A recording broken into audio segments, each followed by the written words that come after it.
Lots of attendees still joining, so I'll give one more minute.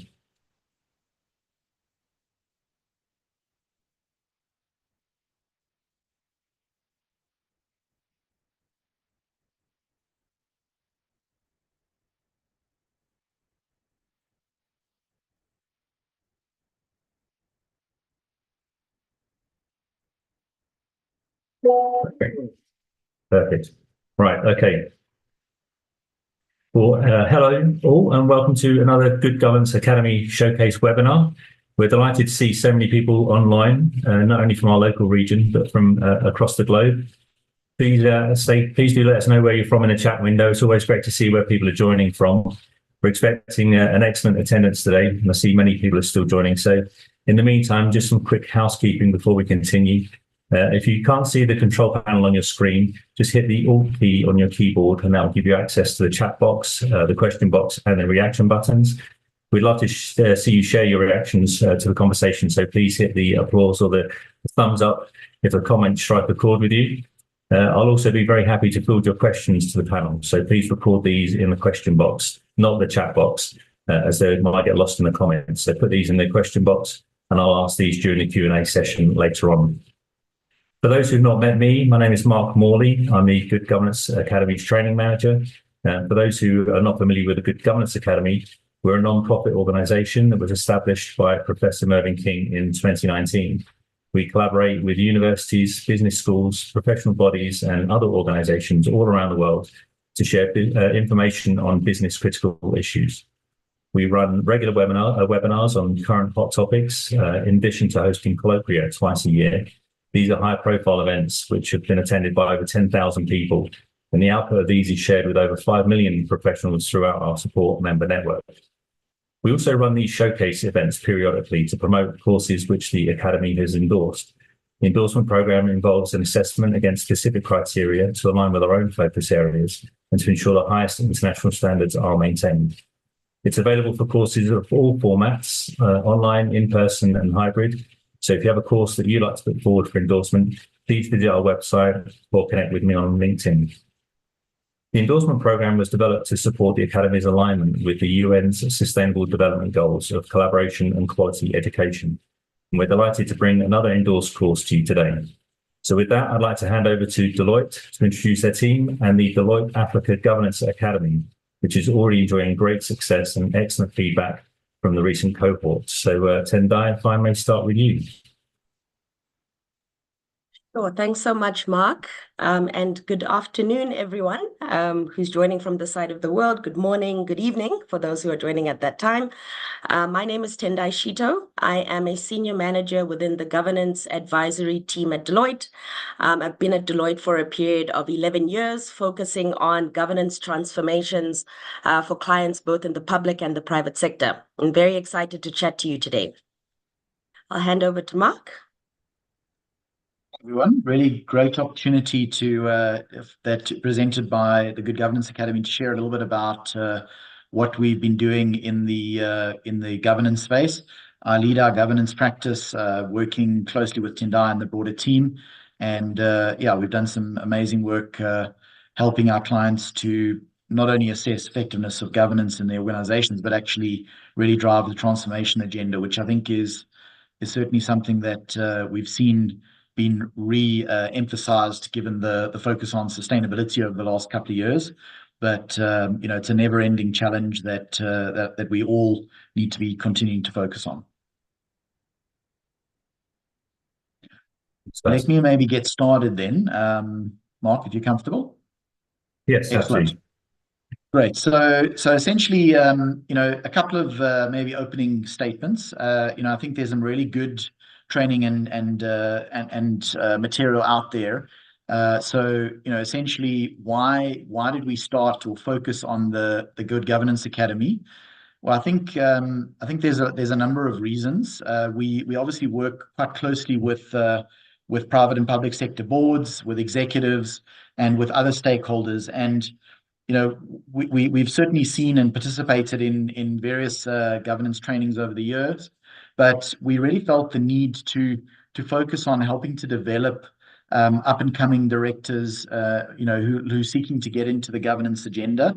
So, what we wanted to do was really focus on something that was slightly different, not just looking at the technical training, but really helping to kind of get an immersive experience on what governance is about, what it means to to kind of focus on and the roles and responsibilities of a non-executive or a board member specifically. We also wanted to bring in a number of unique elements that speak to the business chemistry elements and what that speaks to in terms of board dynamics. How do board members interrelate? The role of the board as a strategic differentiator in the organization, the importance sort of engagement with shareholders and other stakeholders, and how to drive kind of the tone. So there are a number of technical topics that we're covering. Specifically some of the most recent topics around the cyber agenda, the evolving role of risk and culture, the sustainability agenda, future of work. So what we really are trying to do is leverage our global network, bring out our perspectives around corporate governance, but also bring evolving and emerging topics into the conversation. We really wanted to focus on upcoming directors, but also wanted to bring some unique aspects. So focusing more on one-on-one sessions, bringing an element of mentoring into the process, and Tendai will cover that in a little bit more detail, but not just bringing a classroom perspective, but really immersive experience. What's also been great is having the full endorsement and support from our Deloitte Africa board chair. So really bringing perspectives from our experience in governance. So she's also been very instrumental in supporting the conversation, bringing perspectives on what we see around the Chair of the Future Forum, some of the emerging chair dimensions, and obviously leveraging individuals who've had significant experience in governance. So a couple of cohorts that have come through the agenda so far, but some really good experience, sort of good feedback, really bringing practical and learning experiences for the individuals that have gone through of recent months. And Tendai can share a little bit more on some of that. If I can just cover one or two aspects, maybe to give a flavor of some of the perspectives that we see as critical.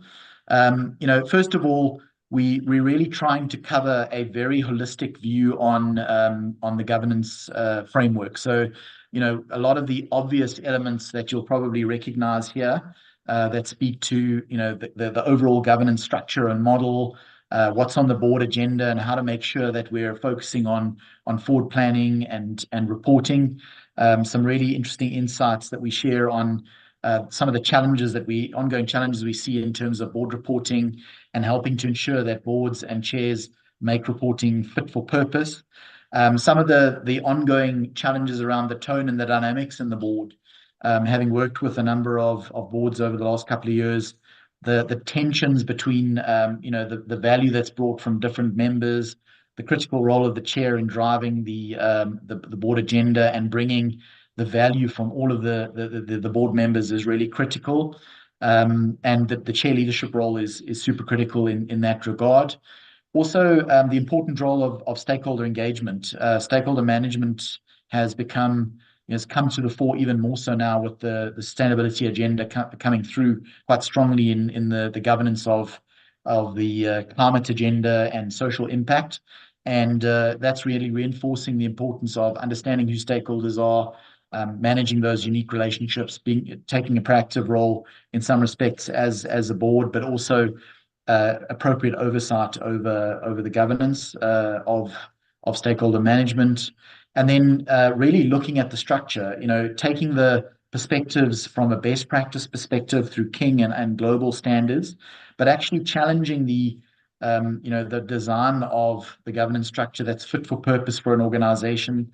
It's not a one-size-fits-all approach, and that's what we see a lot of in some of the engagements with our various clients.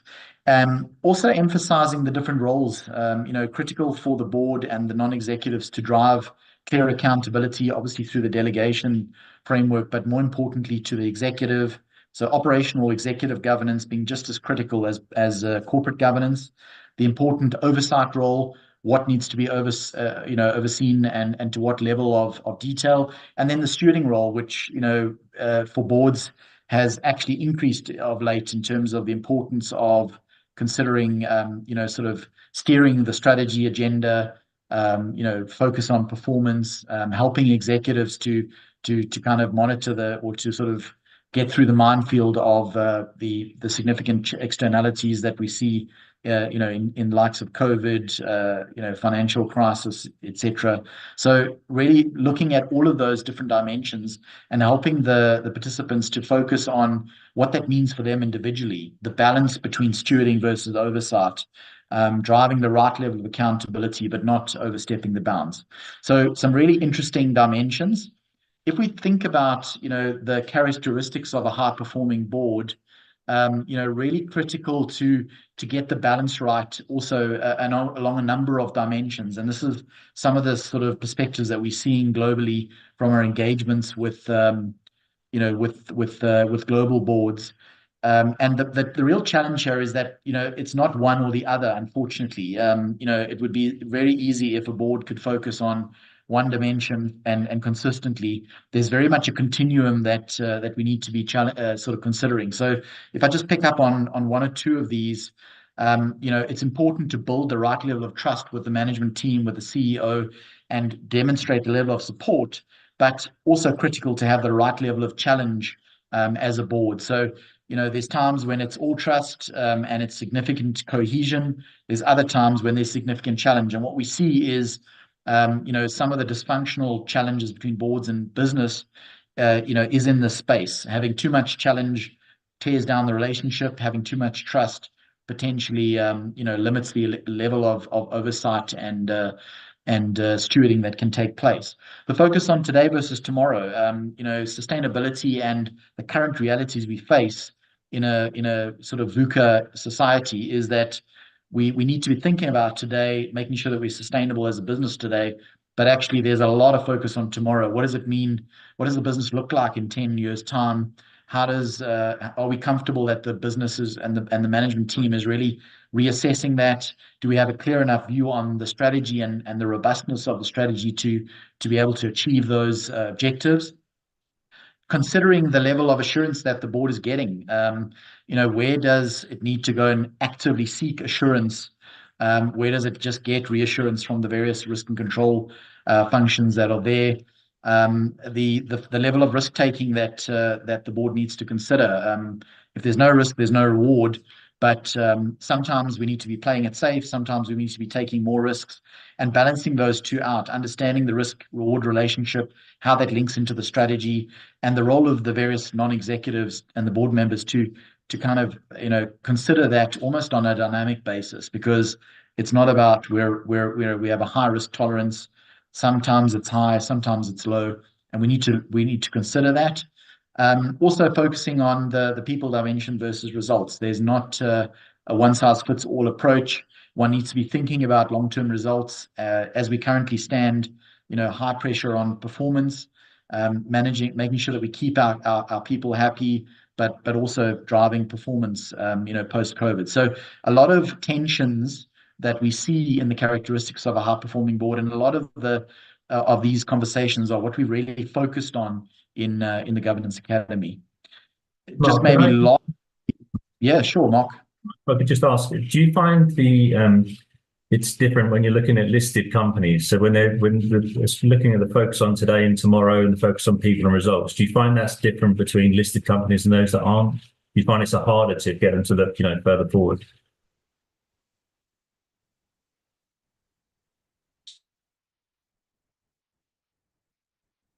Absolutely.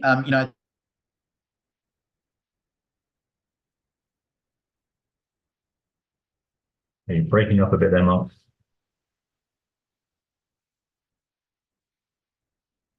Perhaps Tendai can take the question. Yeah, it does look like he's frozen. So certainly, Mark, I think, getting that buy-in from listed organizations is certainly easier. I think from a governance perspective, more holistically, Deloitte does have the focus on Deloitte Private, which is very focused on the kind of smaller non-listed environment, and also making sure that this conversation is very tailored to their context.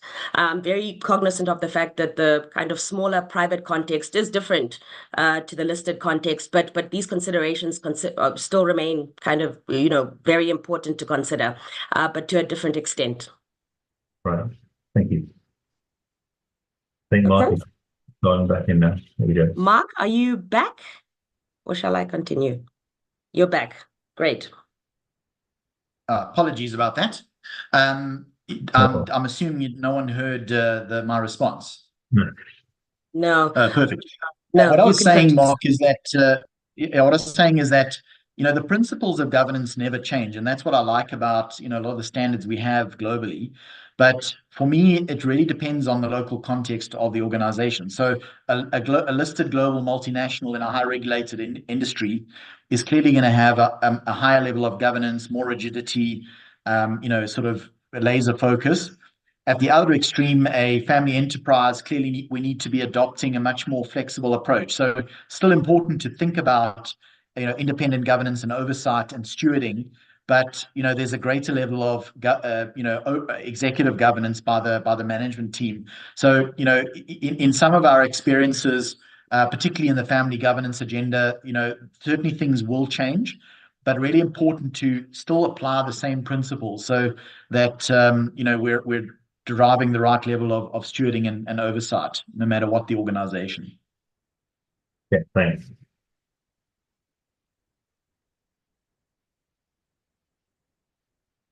Great. So if we move on, and then I think this is my last slide.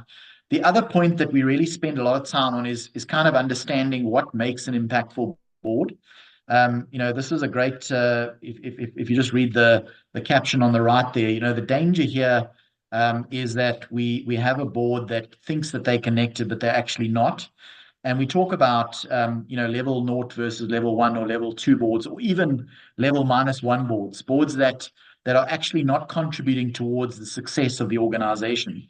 What is critical is that we move and we aspire as board members and as boards to kind of be a level 2 board, which is really looking at helping to drive change in performance, shaping the board agenda, focusing on what's critical, strategic matters, culture, purpose, talent, and driving performance.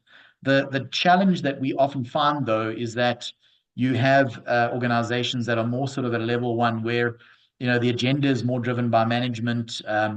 There's perhaps not that sort of mature engagement interaction between boards and management, and you don't have that. Whilst you might have a unified board, there's a disconnect between the board and management. So really critical for boards to understand that they and also individual directors to understand that they have a critical role to play, bringing their own unique insights about what they see out there. The Rumsfeld quote is really good because it sort of speaks to the known knowns, the unknown unknowns, and considering what the board brings. They need to be challenging business about what they think they know. They need to be bringing insights around what maybe the business doesn't understand or know. And ultimately, what we need to focus on is making sure that as a board and executive that we're operating together. And then just maybe some last perspectives, really critical, and we spend a lot of time in the academy focusing on the contribution of the various board members. A lot of effort, I think, has been placed in governance on really understanding the role of individual directors, the skills, unique skills, whether it's industry or business skills that they're bringing to the party, all of their background, knowledge, and experience that really contributes to bring a level of insight that perhaps management doesn't have visibility on. Collectively as a board, being able to provide the right level of challenge, but also constructive input to maximize the organization's chance of success, making sure or helping directors understand that they all have a valuable contribution to make and challenge themselves to continually provide or bring that contribution so that they're adding value to the conversation, and also challenging the strategic thinking and problem solving. Sometimes, if you think about the COVID agenda and some of the current economic challenges we're facing, the board actually needs to play a stewarding role in really bringing insights, challenging the strategy, challenging the assumptions, helping to problem solve so that the executive team has a better chance of success, being there to support, in tough times, but also playing that challenge and oversight role where needed. So that's just kind of a quick summary of some of the context that we're sharing, really to make a closing statement before Tendai picks up on a little bit of how we're running it. It's really to bring a different perspective, clearly bringing some of the technical perspectives, but helping the participants to kind of change their mindset and perspective, and also learn from individuals that have got a lot of experience having run, being board chairs, being part of boards, and challenging the perspectives, and helping them to start their journey as board members. Tendai, over to you.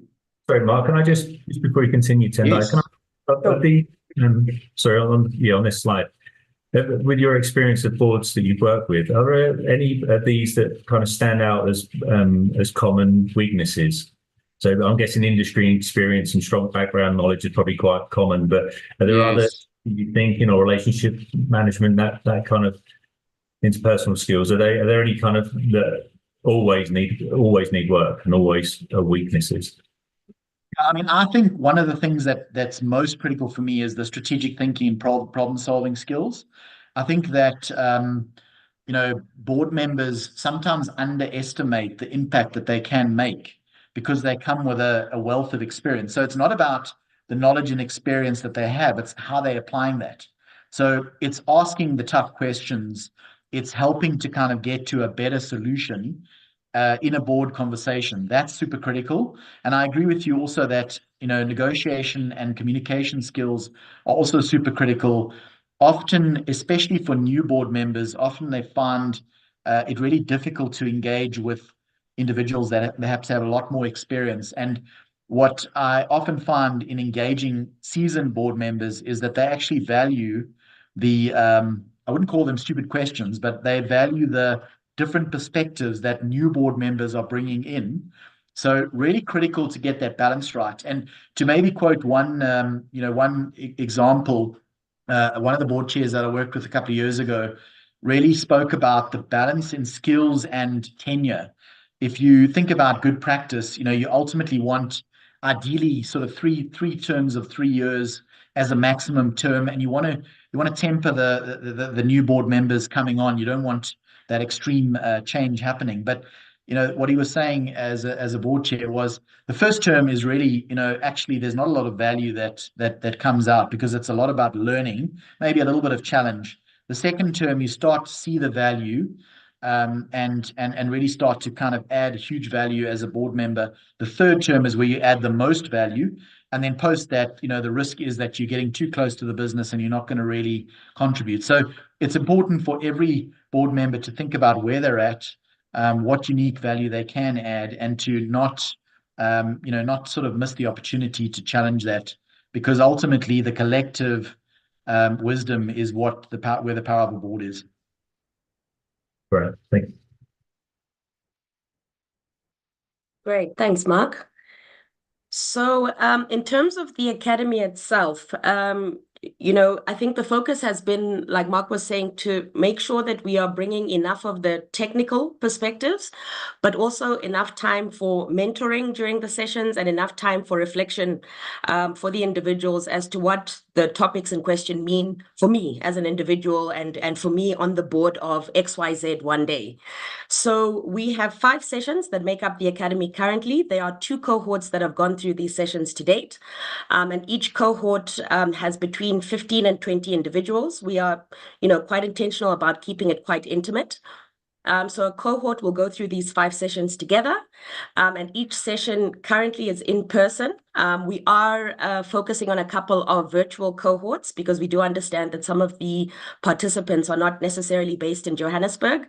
But currently, with the 2 cohorts that have been through the program, it's been quite valuable to be in person at our offices in Waterfall. So in terms of session 1, the focus there is the legal considerations for joining the board. And I think this has been, quite a nice topic to have up front for individuals who aspire to be board members, because I think it's quite an eye-opener as to, what it actually means to be a board member, the fiduciary duties that are imposed on board members, and all of that. So, this is really almost like this is what it actually means. I think there's a lot of focus around, what it means to be a board member, and the fact that this is seen to be quite an esteemed position. But there is a lot of liability that can come with this position, and it's important for us to kind of set this up front. So that's the focus of session 1. In terms of session 2, we have partnered with the Ethics Institute, and the focus there is around ethical leadership. So what it means to be an ethical leader, and we unpack that topic in quite a lot of detail in session 2. Session 3 focuses on leadership dynamics and the role of the board as a strategic advisor. So for me, this is actually one of the most critical topics because a lot of our participants are currently in executive roles and aspire to be board members one day. So the question that we ask here is, what is that mindset shift that you will need coming from an executive position, transitioning into a non-executive director role? So there are a couple of key topics that we cover there. Anyone who's been through the academy or anyone that's engaged with the governance team at Deloitte will be quite familiar with the saying that we often use to say that the board should be nose in, fingers out. And that's really the focus of this session. How do you play that strategic role as a non-executive board member? In session 4, we have then partnered with a recruitment company that typically does recruitment for board seats, and they provide the participants with insights as to what they typically get as a brief from board chairs, what they look for in CVs of individuals who have not been board members before. And the intention of that session is really to give the insights as to, how one goes about positioning themselves for a board seat in the future, how to craft your own value proposition. And then, the output would also then be, how do you go about developing a CV as someone who's currently in an executive role and, who wants to make that transition. Session 5 for cohort 1 and 2 was initially a session that we requested feedback from the participants as to what that topic should be. So we gave the participants a couple of options, and sustainability and the role of the board came up quite strongly as the favorite. So this is now a standing topic going forward. And here we really focus on the sustainability agenda, what this means for board members. I know there are a lot of discussions right now as to what level of knowledge and skills do board members need to have around the various aspects of the sustainability or ESG agenda. And we really unpack this in a lot more detail. Also, just to say, so each of these sessions run for a full day. The first part of the day is unpacking the topic in question. And then in the second part of the day, the participants are broken up into small groups, and there's mentoring that then takes place. The mentors are individuals who are retired partners of Deloitte and who are currently sitting in board roles in various listed and non-listed clients or in organizations of ours. So I think what's been quite valuable there is to really unpack what the topic in question means for a board member practically. So we do a lot of role playing, a lot of case studies to really unpack what these topics mean. I think there's a lot of content out there in terms of what we are sharing in the academy. But for me, the real value comes in that mentoring that comes at the end of each session. And certainly from the feedback that we've received, this has been the area that has been deemed the most valuable as part of the academy. So yeah, full day, half the day is the technical topic, and the other half of the day is the mentoring.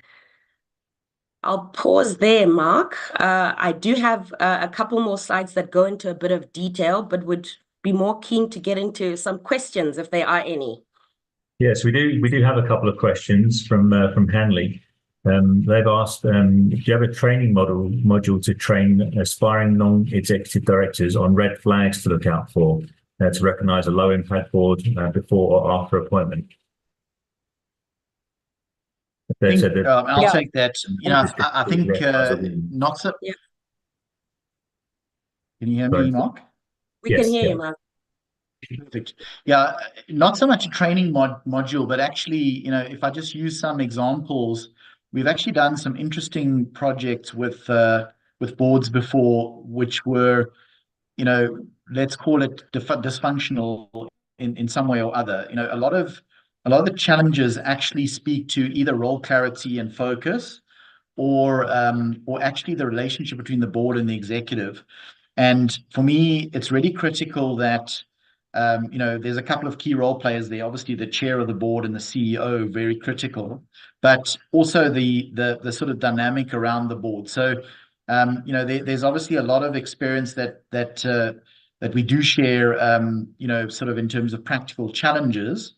But what I find fascinating is the softer side of really, kind of driving board alignment in terms of what they're trying to achieve, what's critical as a board, and then a similar exercise with the executive and kind of, engaging the two and building a cohesive, kind of future sort of engagement between the two parties. So, very interesting to see the importance of an effective management team and an effective board, and some of the challenges that do tend to trip up the effectiveness of governance. And I think it works both ways, because if I just maybe unpack a little bit one of the personal sort of pet areas for me, I think we've done a lot of work in the corporate governance space and the role of the board, the committee structures, etc.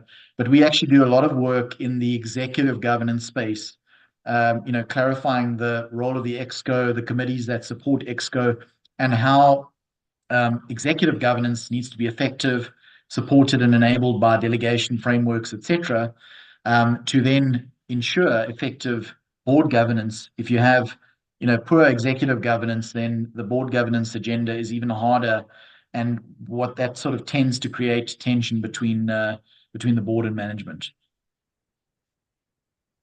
Thanks, Mark. They've also asked your view on how effective pro bono board members are.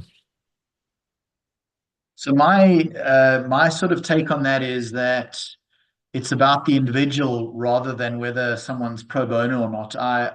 One of the critical I guess differentiators behind how we've tried to structure this engagement with participants is to really bring in that mentoring role. And one of the biggest challenges I feel we face as a continent and even as a country is that we don't have enough of a depth of capability in our boards. I've seen over the years that the type of board members have changed. We've moved from more of a collegiate sort of old school type of agenda to a much younger non-executive and board member that's really bringing different perspective. We've seen sort of a much greater balance in terms of women and men on boards. We're seeing kind of a diversity in terms of skills, capability, etc. So that's fundamentally changing, but there's still, I guess, a critical focus on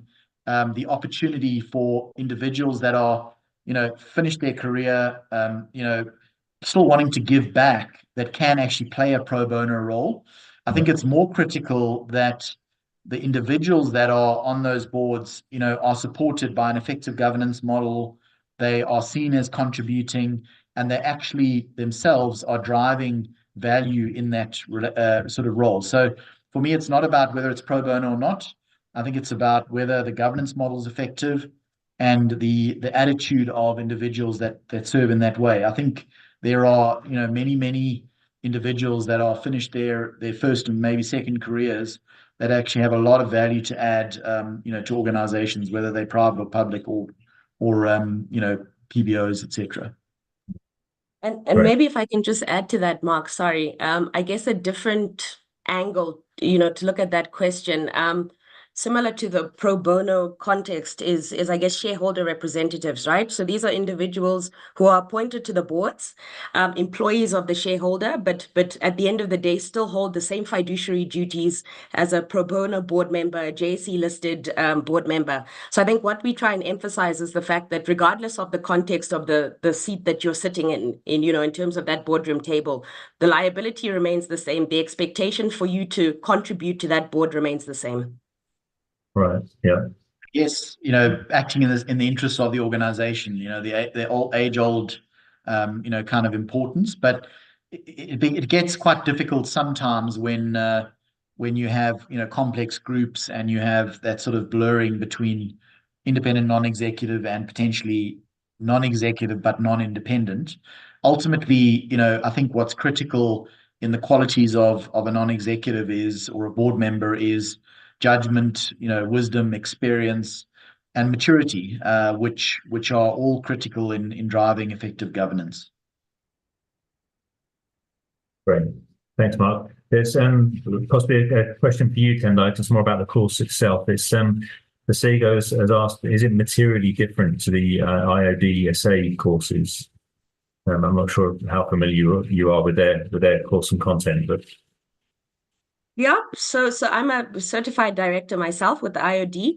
I think the key differentiator for me, like I said before, is the mentoring angle. I think that's, I think a lot of the content would be, quite similar, but I think it's that practical insight that the participants would get through the mentoring that for me would be the key differentiator. Yeah, that's quite a big differentiator too. Do you also, we had another question asking if you focus on conflict of interest scenarios during those modules? Yeah. So do you want to cover that? Yeah. So I guess conflict of interest scenarios would come up. I'm just reflecting on some of the discussions in the previous cohort from an ethics perspective, but even around the topics that we had around sustainability. If I think about some of the case studies that we had on the table that the teams were working in, there were certainly discussions around conflicts of interest.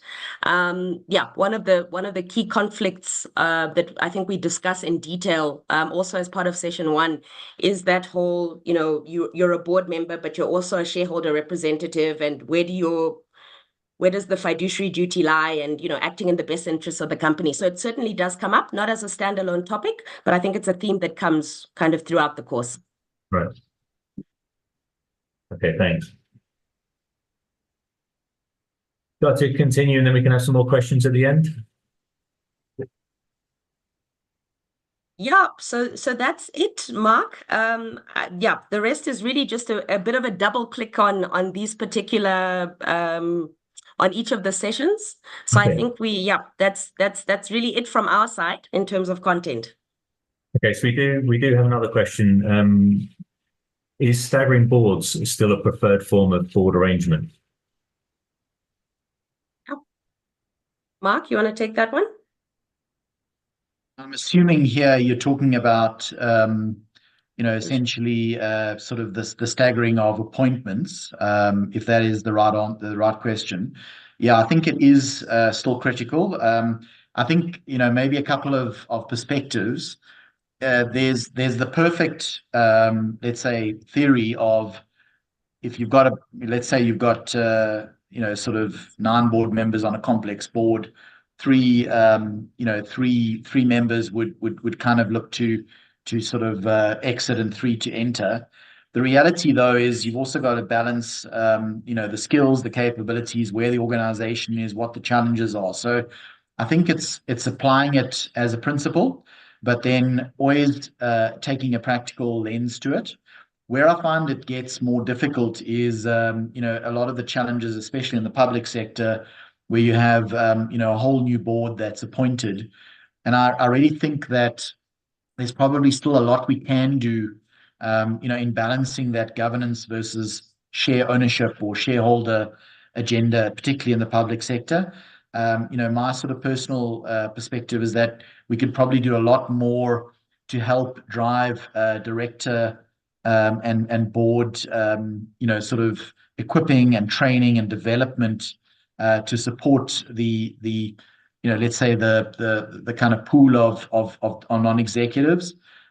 Also, providing a level of independent perspective in terms of qualifying board members is also critical. So I do think that, there are some situations which are not ideal. It creates a real difficult situation sometimes for boards to pick up a fresh perspective, get an understanding as quickly as possible. They're obviously sitting with a total level of objectivity, but the negative is that, they don't have the corporate memory. So ideally, I commonly see that staggering the appointments is a good practice. Okay, thanks. So I have some more questions that have come in. Post the Zondo Commission, what's the appetite for governance in state-owned enterprises in SA and the other countries you operate in?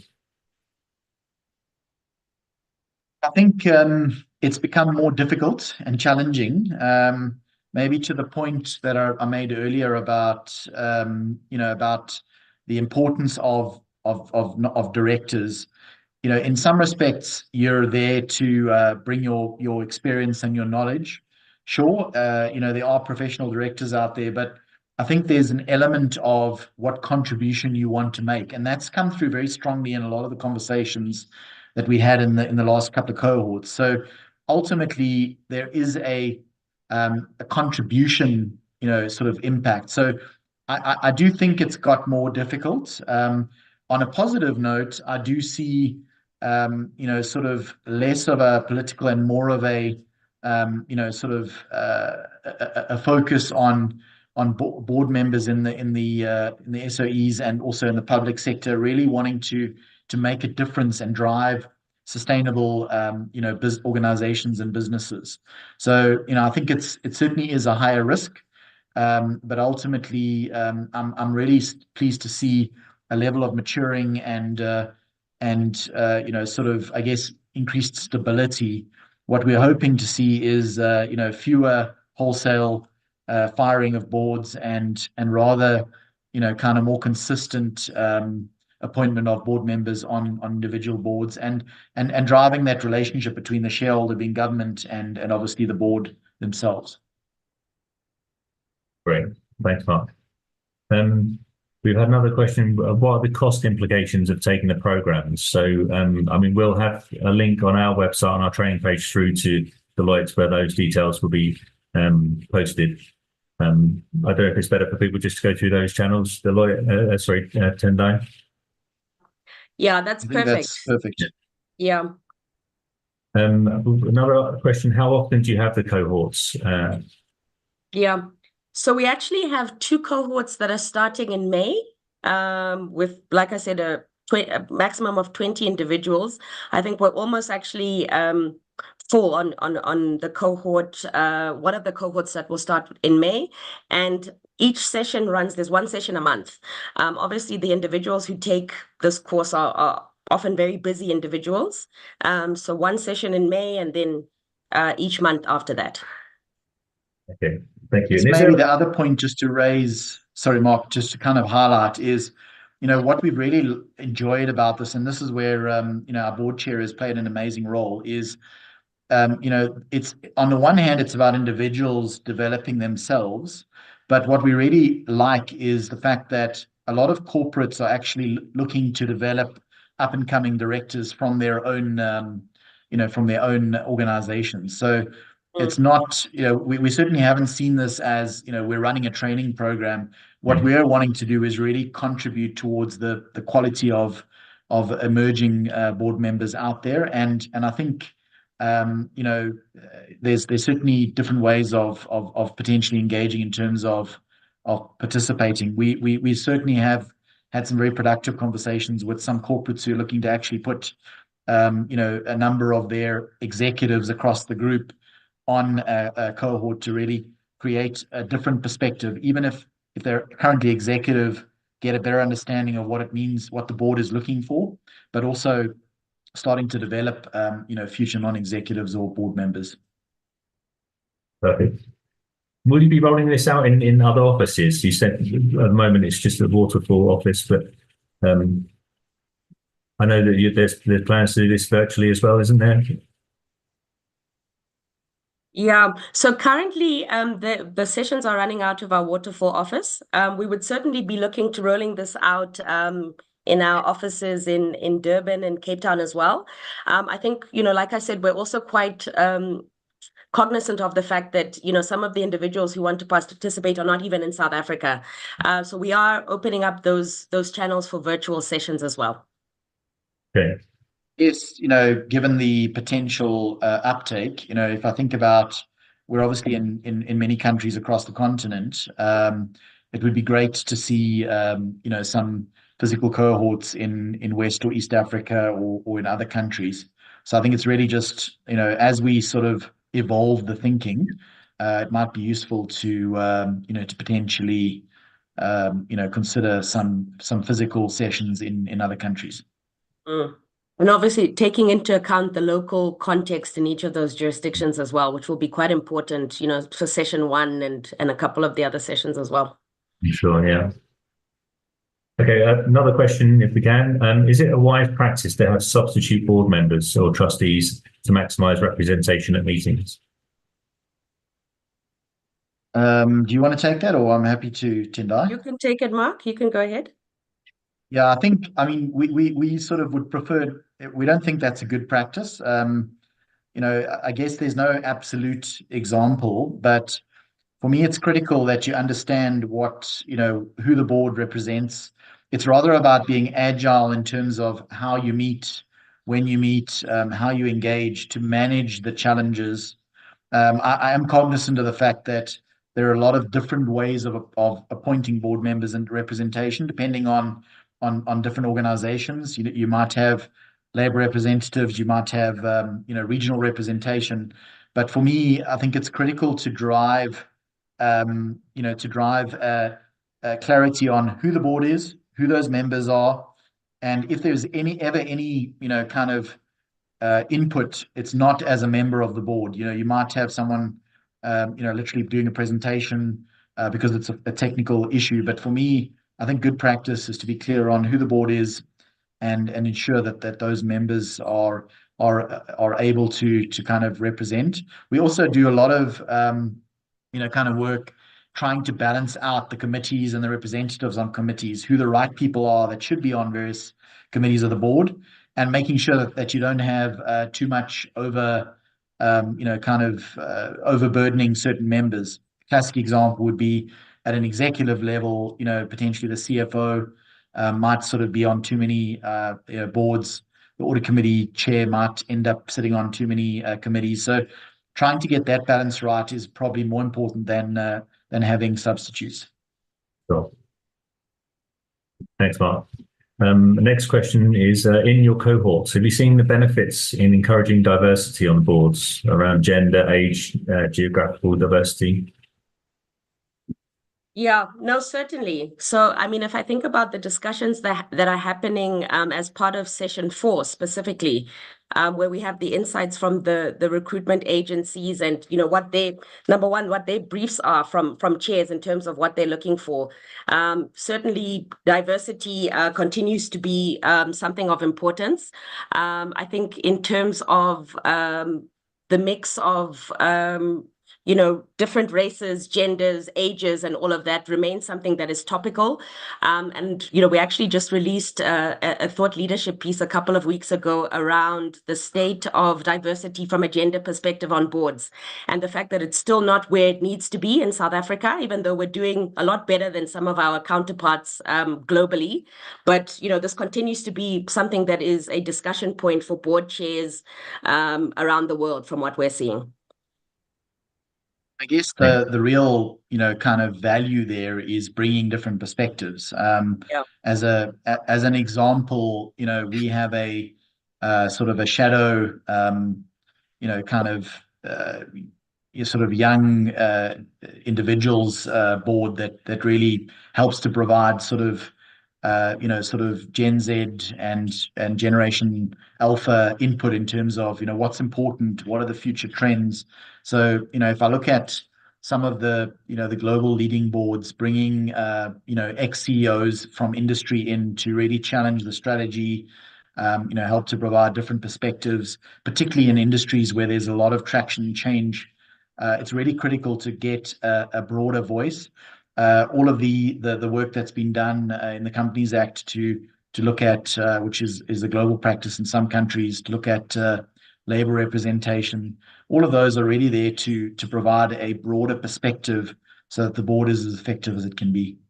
And maybe just a final point on that, I think, in terms of the mentoring for our particular sessions, what's quite important, and a message that is driven quite hard by the mentors, is that we're certainly not trying to create board members that look and think the same. That will never be for the benefit of any organization. So, as much as we must all be on the same page in terms of what our fiduciary duties are, what the role of the board is, etc., you will always have that personal flavor based on your background, based on where you grew up, and all of that, which is valuable to the contribution that you make to the board. Great. Next question. We're getting close to the end of time now, but we should better get through these questions. What's your best advice on the appointment and the sitting of a sitting CEO, and what models and framework to avoid friction and tension? Sorry, just maybe give me a better understanding, Mark, of the question there. I actually read it, but I was trying to understand it better.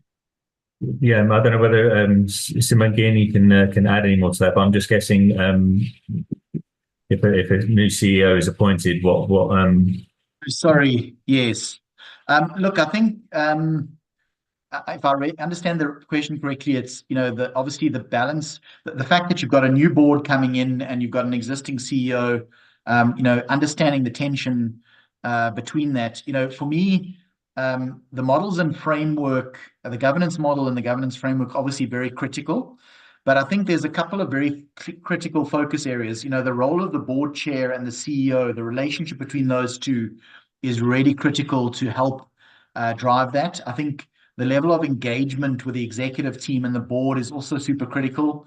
Understanding the strategy, understanding where the management team is taking the business. Clarifying the role of the board versus the role of management is also really critical. For the board as well, helping to build a level of trust with the management team and the CEO on, how they're going to govern, what's critical and important to them. Balancing, probably spending a bit more time building trust versus challenging immediately is also very critical.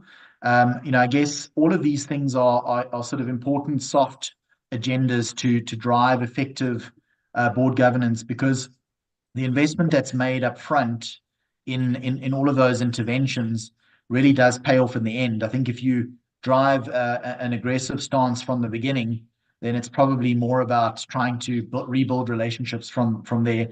That doesn't obviously take away from the fact that the board is independent and really needs to kind of get to the bottom of things. So we see a normal level of tension that's going to be there. It's not about trying to eliminate the tension, but it's trying to understand and make sure that the board and management really understands where they're coming from as different teams. Thanks, Mark. The next question is regarding the structure of the course. Now, these sessions, do they run consecutive weeks, Tendai, or what? So one session a week? No, so it's one session a month, Mark. Right. One session a month. Okay.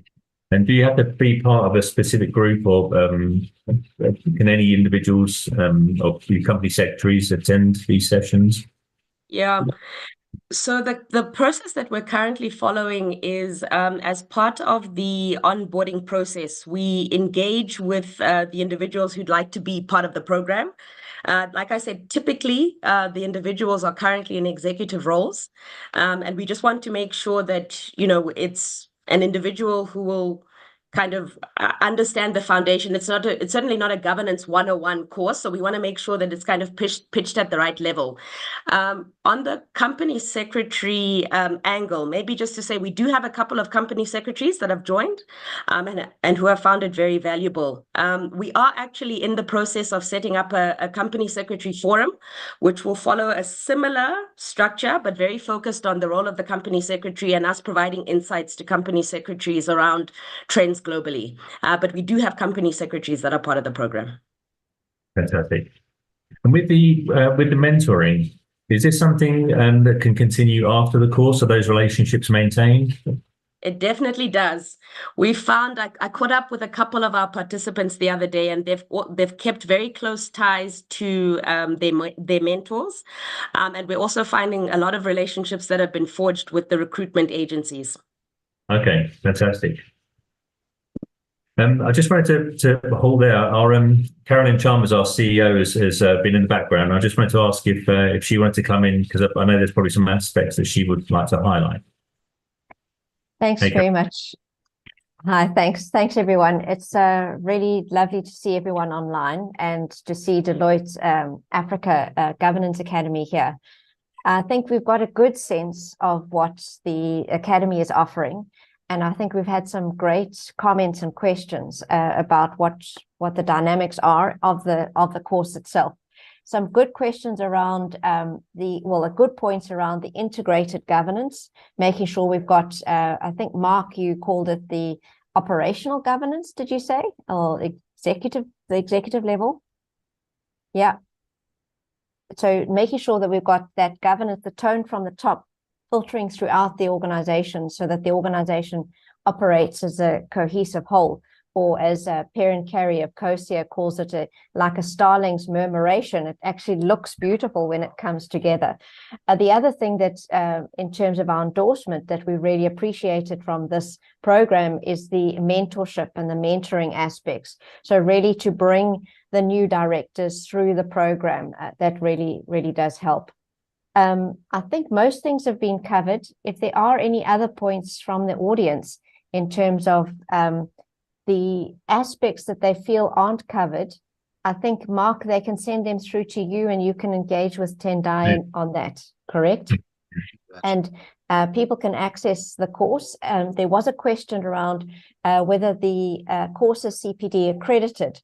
Now, part of the endorsement process for the Good Governance Academy is that we also offer the attendees certificates of completion, and those certificates of completion are really attendance, and the attendance is CPD accredited with our support member organizations. So you can go to the GGA website to see who our support member organizations are.